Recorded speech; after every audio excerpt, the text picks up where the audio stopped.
नमस्कार मंडळी. तर आज मला सकाळी खरंच नाश्ता काय बनवू ते सुचतच नव्हतं. तर सगळ्यात आधी फ्रीज उघडून पाहिलं. फ्रीजमध्ये थोडासा रात्रीचा उरलेला पांढरा भात दिसला. चला म्हटलं यापासून काहीतरी एक नवीन जुगाड करू.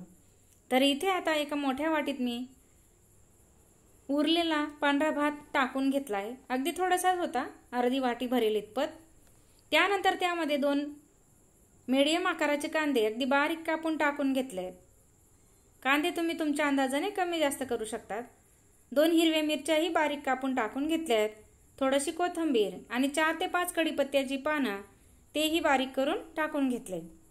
कढीपत्ता असेल तर टाका, नसेल तरी काही हरकत नाही. आता सर्व प्रकारची पीठ टाकून घेऊ. तर इथे 2 चमचे बेसन पीठ, 2 चमचे तांदळाचं पीठ टाकून घेतलंय. आणि त्यानंतर आता 1 वाटी गव्हाचं पीठ टाकलंय. आपण चपातीसाठी जे पीठ वापरतो तेच वापरायचंय. तर सर्व पीठ आता टाकून घेतलंय. त्यानंतर नंबर येतो तो मसाल्यांचा. तर इथे आता चवीनुसार मीठ टाकून घेतलंय.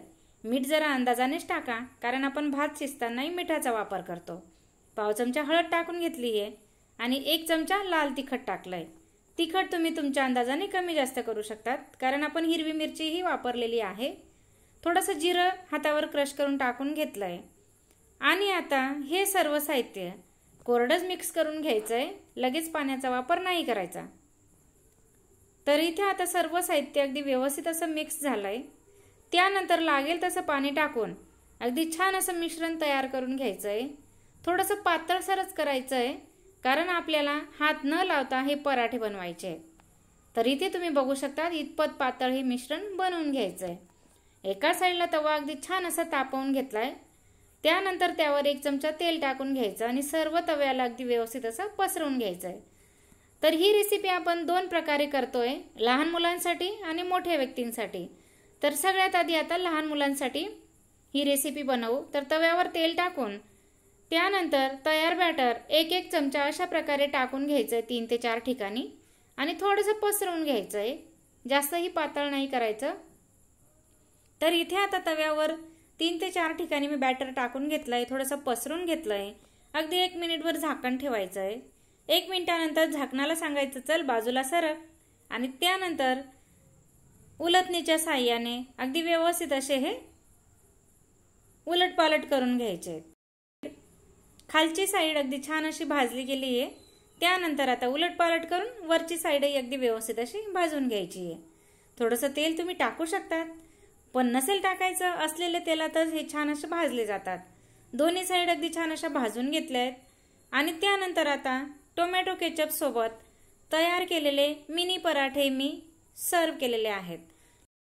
लहान मुलांना असेच तर पदार्थ आवडतात खायला, अगदी छान आणि क्यूट दिसणारे. तर हे पराठे तुमची लहान मुलं अगदी 5 मिनिटही लावणार नाही खायला, अगदी पटकन फिनिश करतील. आणि टोमॅटो केचप सोबत तर खूप छान चव लागते. तुम्ही नुसते खायला दिले तरीही छान, कारण मसाला आणि हिरवी मिरची आपण टाकलेलीच आहे. तर लहान मुलांसाठी हा नाश्त्याचा प्रकार तुम्ही एकदा नक्की ट्राय करून बघा. तर याच बॅटरपासून आता मोठ्या व्यक्तींसाठी नाश्त्याचा प्रकार बनवू. तर इथे तापलेल्या तव्यावर थोडंसं तेल टाकून घेतलंय आणि तयार करून घेतलेलं बॅटर 4 ते 5 चमचे टाकून घ्यायचंय आणि अगदी व्यवस्थित असं चमच्याने पसरून घ्यायचंय. हात लावायची ही अजिबात गरज नाही. चमच्याने हे बॅटर अगदी व्यवस्थित पसरतं. 1 मिनिटभर झाकण ठेवायचं. 1 मिनिटानंतर झाकण बाजूला करायचं आणि उलटणीच्या साहाय्याने याची साईड चेंज करून द्यायची आहे.